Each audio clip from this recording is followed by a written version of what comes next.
ఈ రోజు నేను మీకు మేఘాలయ గురించి ఇంట్రెస్టింగ్ ఫ్యాక్ట్స్ చెప్తా. మేఘాలయలోని మౌసిన్రామ్ అనే గ్రామంలో అత్యధిక వర్షపాతం నమోదే గిన్నిస్ వరల్డ్ రికార్డ్ సొంతం చేసుకుంది.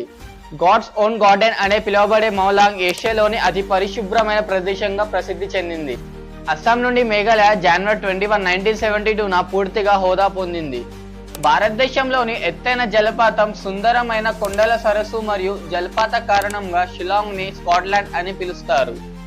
ఏటీఎం ని తయారు చేసిన జాన్ ఆలిరన్ 1925లో మేఘాలయలోని షిలాంగ్ లో జన్మించారు. ఈ రాష్ట్రంలో బొగ్గు, సున్నపురాయి, యురేనియం వంటి సహజ వనరులతో ఈ రాష్ట్రం ఉంది. జూదం అనేది భారతదేశంలో నిషేధం, కానీ మేఘాలయలో సాంప్రదాయ మరియు విలువిద్య ఆధారంగా తీర్ బెట్టింగ్ చట్టబద్ధం అయింది. మేఘాలయలో ఒక ప్రసిద్ధ సంస్కృతి మరియు ఆచారం. ఈ వీడియో మీకు నచ్చినట్లయితే లైక్ చేయండి, షేర్ చేయండి. మరిన్ని ఫ్యాక్ట్స్ తెలుసుకోవాలనుకుంటే సబ్స్క్రైబ్ చేసుకోండి. See in the next video.